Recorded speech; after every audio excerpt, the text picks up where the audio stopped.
Yan. Tayo ngayon ay nasa Tondalingan Resort. Beach pala, beach. At tayo ay bago tumuloy sa sa pupuntahan, dito na ako mag-overnight. Kakain dito sa cottage. Tapos hindi kita yung beach. Yung beach. Nilagyan ng mga upuan na ganito na pala. Ayun ang dagat, oh. Dilim. Ayun, 100 Island siguro yun. Wala rin makikita sa beach. Ayan, nakita niyo yung alon, no? Kita na may alon, eh. Alon niya, mga puti na yan. Ayan. Nandito kami sa Tondalingan Beach. Sa may Pangasinan. Okay. Sige. Kakain muna kami. Yun. Ito yung bunuan bangus. Na kahit yung bituka niya makakain. Yan, no? Wala kang itatapon dyan. Sarap yan. Ito yan, no? Yung bituka niya. Itong the best, oh. Yung bituka. Walang kasabit-sabit. Sarap. Makakain mo yung buong isda.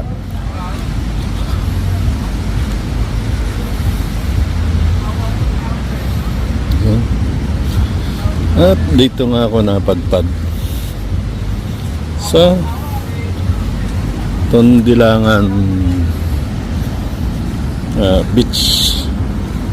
Iba na ngayon dito. At least maganda. Ito Lingayen. Yung nakikita natin na malayo na yon. Yan. Parang yan PNOC.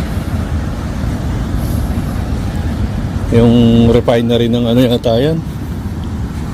Ng gasolina. Wala nang madilim. Pero may beach. May dagat, oh. Yun, ganon. Ang Baguio nandyan sana. Kaso gabi na, hindi natin kita. Makikita nyo yung bundok ng Baguio dyan. Yan, ganito.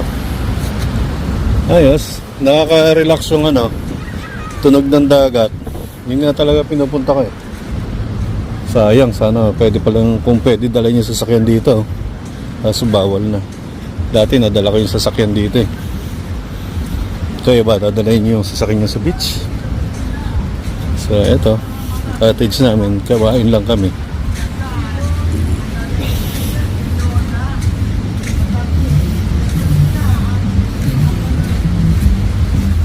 Ito naman ang poso. Ayan, may umakit pa yung tubig. Ayaw, kailangan lagyan ng tubig dito. Isa kamay ko Mamaya may tubig yan. So ngayong gabi, dito kami matutulog sa camper van. Stop over namin to. Dito kami sa camper van yan. Diyan matutulog. At bukas lalakad ulit kami. May pupuntahan kami doon sa malamig na lugar. Marami rin tao dito. Yan, may mga sounds. Okay. Mamaya ayos ko itong sasakyan. Diyan kami matutulog.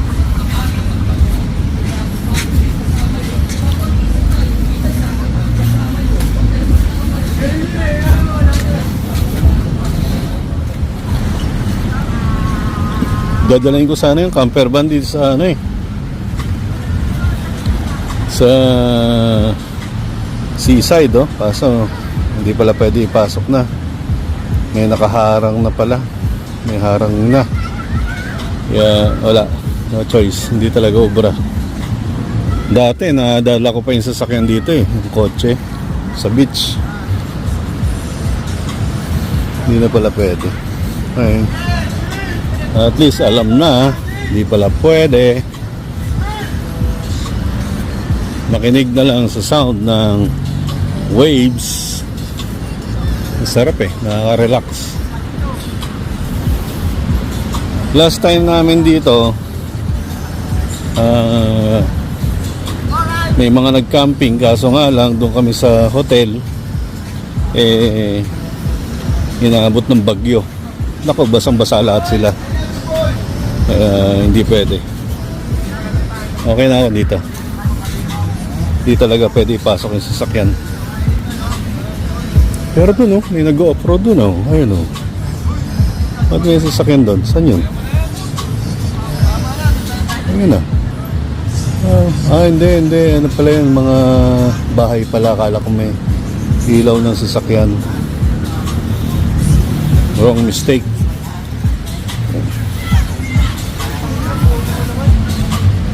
So, okay. Balik dito sa cottage. Okay. Lock. At dito na nga tayo napadpad sa Tondolingan Beach. Dito na ako magpapa-overnight kaysa bumiyahe ng Pagod, Delegado. So ito. Yan. Dito ako sa main road, pinapwesto. So papahinga muna ako dito bago lumakad. Mahirap lumakad ng antok-antok. Iiglip ko muna dito sa lugar na to. Tandaan, Tondolingan Beach. Lingayen. Sa Lingayen. Okay. Break yan wala. Okay, sir, thank you. So guys, nandito tayo ngayon sa Edwin Tornok. So yun guys, so lasang mayaman pero mura lang. Sir, totoo ba yun?